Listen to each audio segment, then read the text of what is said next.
Oh, that's a good, oh my God. Nate just gave me a great title for this. He said, if you don't call it 35 for 35, you're doing something wrong. Like, God damn it, that's fucking hilarious.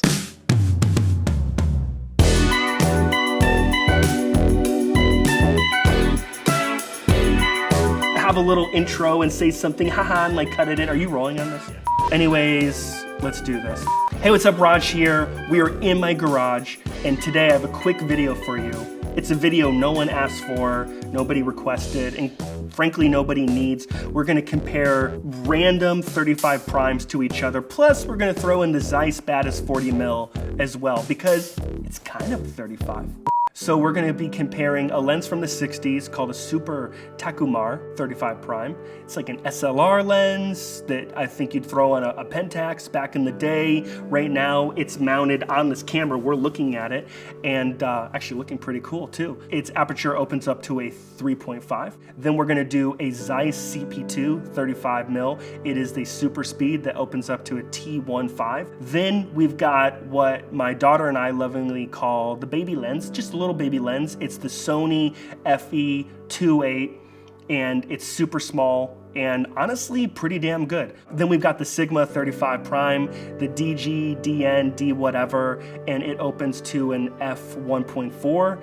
And then we have the Zeiss Batis 40mm, which has been in my kit for almost 5 years and really great at autofocus, very light. And it is an f2, and I've treated it as my 35 for the last couple of years, and now I'm upgrading to a Sigma. So the first lens we have on the FX9 is the Super Takumar 35 prime. It's an f3.5. It's actually a pretty cool lens, pretty small. Used to be put on SLRs, now it's on a modern cinema camera, and Ethan's gonna do the things that people do when they're testing lenses, so I might go out of focus, he might pan over to a light, we'll see what the bokeh looks like by Ethan, just kind of go nuts. Okay, so yeah, we do this, that's what people do. I'm just looking at a monitor off the camera. Okay, that's cool, look at that bokeh, oh yeah, I got some Christmas lights. Cool, I don't have a flashlight to shine into the lens and look at flare, but we'll probably cut to some B-roll of a weirdo just wagging a light in and out to kind of check out flare. But honestly, it looks really cool for being, I'm bad at math, but what, this is at least a 60-year-old lens, right? I mean, at least, right? 1960s, it's 2025, last time I checked. Okay, you're kind of stopping down a little bit. You can kind of see, yeah, stop down to there and then focus on the, well, I mean, it's so crazy because like the bokeh like turns into like a pentagon, kind of, hexagon, kind of. Yeah, pentagon, which is really interesting. But it looks cool. I mean, from what I can see, it looks sharp all the way open. I mean, I think it looks really nice. And then just for the record, I'm being lit with a Nanlite 720B, nicely booklit. There's some, lights all around here lighting up this garage and making it look better than it is in real life. And I think we move on to the next lens. So now we have the Zeiss CP2 on. It's a super speed. Ethan has it open to a T1.5 and it looks pretty sick. I feel, at least from this monitor, look decently sharp. Background obviously is bokeh-licious. He's gonna pan around and do his thing. I mean, it looks nice. I mean, it definitely has a different feel. If you want to throw the background more out of focus, clearly you want a faster lens than the Super Takumar or whatever it is. Okay, I mean, the bokeh is totally different. You kind of get that like cat's eye kind of deal. Holy cow, we're just, geez, hold on. And is that like, hold on. Because I know this has a crazy minimal focal distance. But like, is it, it's not so. Like, hold on, how close? That close? Oh my God, that's way too close. Yeah, cool. Anyways, my daughter and I, we call this the fancy lens. When she was born, my wife was very cool with me buying this lens because I just wanted a big boy cinema lens, and I've always liked these lenses and have gotten to use these and other kind of Arri and Zeiss lenses. I don't know, I just think this lens is cool. I don't know if it's gonna have as crazy, I don't know if this lens probably doesn't have like, the same kind of characteristics as other kinds of lenses. Well, of course it wouldn't. That's like a stupid thing to say, but people always are like, oh, the Zeisses are so clinical or whatever, and maybe they are, but I don't know. I think this looks nice, so. Next up is the Sony FE 35mm. It's a 2.8. My daughter and I lovingly call it the baby lens because it is so small. You'll see it in, insert B-roll shot here. I kind of love this lens. I love this lens because it's small. 2.8 is fast enough. This is really my go-to travel lens.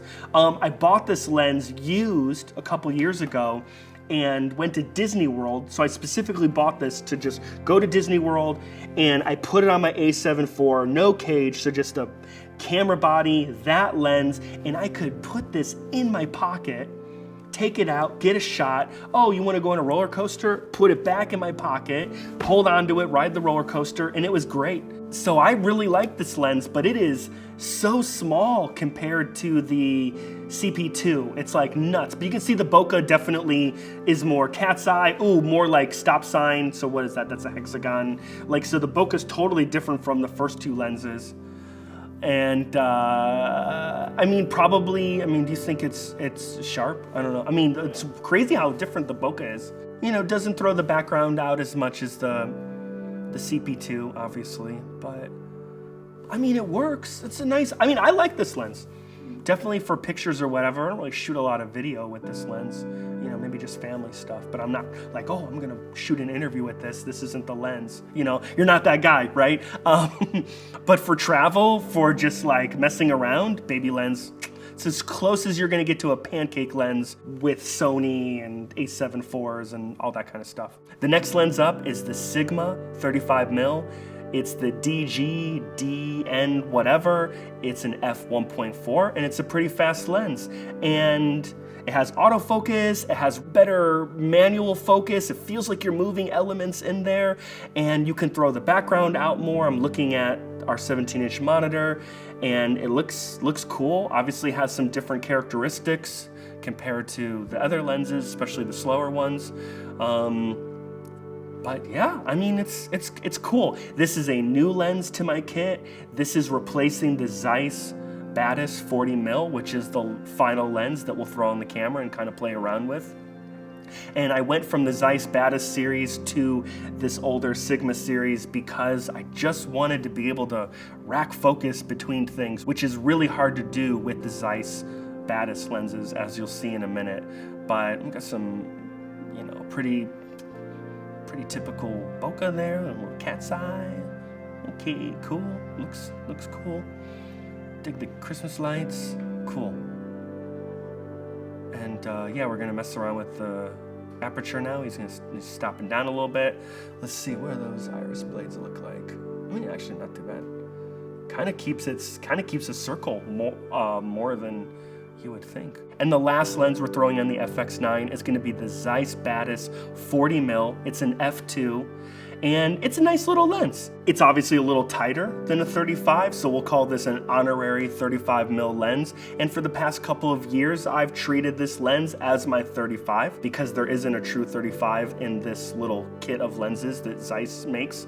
And honestly, I really like it. It's fast enough, it's sharp as hell, autofocus is good. Really, the main con is gonna be that the manual focus, it's really non-existent. Fly-by-wire lens, doing a rack focus on this lens, it's like have a thought and a prayer, like good luck, ain't gonna happen. You're never gonna recreate the same rack from one place to another back. Yeah, I mean, bokeh looks cool, looks pretty sick.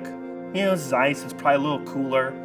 But I mean, I like it. It's great putting on a gimbal. That's really been one of its strengths, would be putting on a gimbal, because it's light, the autofocus is good. You pair this up with an FX3 or an A7 IV, and you're just gonna have a good time. And then one other thing that's really interesting and unique about this lens is that this is a close focus lens. So on the side of the lens, you'll see a CF, and that is Zeiss's attempt to create that's Zeiss's attempt to give it some macro capabilities, and you can get very, very close with this lens, but be careful, because what Zeiss doesn't tell you is that the aperture actually stops down a little bit once you get to a certain focus distance. And yeah, but other than that, it's a cool lens. Ethan kind of moved it around. Obviously I'm tighter because it's a 40mm and looks nice. The Super Takumar is back on the FX9, which means this video's basically done. It's kind of fun to look at a couple of the 35mm lenses that are out there, plus the Zeiss Batis as kind of an honorary 35, although it's a 40. Thought that was pretty cool. Hope it was fun. If you're still watching this video, great. If you're not, that's fine too. That won't hurt my feelings.